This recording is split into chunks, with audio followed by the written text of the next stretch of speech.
দিন আগে গত ১ তারিখে ২১ দিন আগে আমার একটা অপারেশন হয়েছিল আমার কানের এখানে। হ্যাঁ, এটা দেখাও আমাদের। হ্যাঁ, ছিল, হ্যাঁ, টিউমার ছিল। হ্যাঁ, সেটা স্যার সার্জারি করে দিছে। হুম। কিন্তু এখন আল্লাহর রহমতে আমি অনেক সুস্থ আছি। ওরা ওরা নিজেরাও স্টুডেন্ট, কিন্তু আসলে মানে স্যাটিসফ্যাকশনটা এখানেই কাজ করে যে তোমরা মানে আমার জন্য মিষ্টি নিয়ে চলে আসছো। আসসালামু আলাইকুম, আমি ডাক্তার খালেদ হাসান মিলু।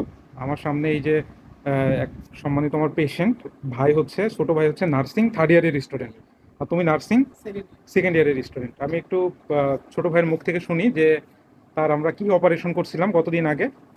আসসালামু আলাইকুম, আমি সাইফুর রহমান। আমি হুম, নার্সিং ও মিডওয়াইফারি কলেজ দিনাজপুরের ৩য় বর্ষের শিক্ষার্থী। হুম।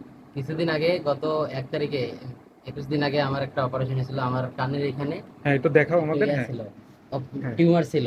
হ্যাঁ, কানের এখানে আমাদের সেবাসিয়াস সিস্ট ছিল। সেবাসিয়াস তো সিস্ট। এটা আমরা সেটা স্যার সার্জারি করে দিছে। হুম, কিন্তু এখন আল্লাহর রহমতে আমি অনেক সুস্থ আছি এবং আজকে আরেকটা কিলোয়েড যাতে না হয় সেজন্য একটা ইনজেকশন দিয়ে আমরা দিছেন। একটা ইন্টারন্যাশনাল স্টেরয়েড ইনজেকশন দিলাম। আচ্ছা, তো ছোট ভাইরা আসছে এবং হচ্ছে ওরা আমি একটু ব্যস্ততার কারণে ওদেরকে সরাসরি আমার রুমে ডেকে নিয়ে আসছি। হ্যাঁ, ওরা জি। রুমে আসছে এবং ওরা আমার জন্য কি নিয়ে আসছে একটু দেখি। একটু উঁচা করো।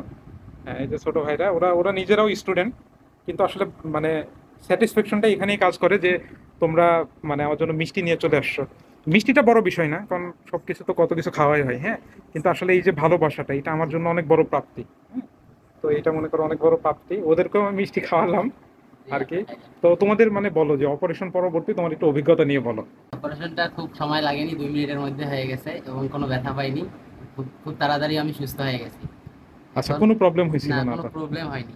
এখন আমি ভালো আছি আলহামদুলিল্লাহ। আলহামদুলিল্লাহ। তো এই যে ওই ভাইয়ের সাথে সেদিন ওর ছোট ভাই মনে হয় সম্ভবত ও ছিল, তো আমরা হচ্ছে একটু ওর মুখ থেকে শুনি। তোমার কিছু বলার থাকলে বলো। জি, বলার হচ্ছে যে আমাদের মেডিকেল সেক্টরটা সবাই হচ্ছে রোগীদের থেকে যতটা কাছে থাকতে হলেও রোগীরা তাদের থেকে দূরে থাকার চেষ্টা করে, কিন্তু আপনার যে রোগীর একবারে কাছে মিশে যাওয়ার যে টেন্ডেন্সিটা অনেক ভালো।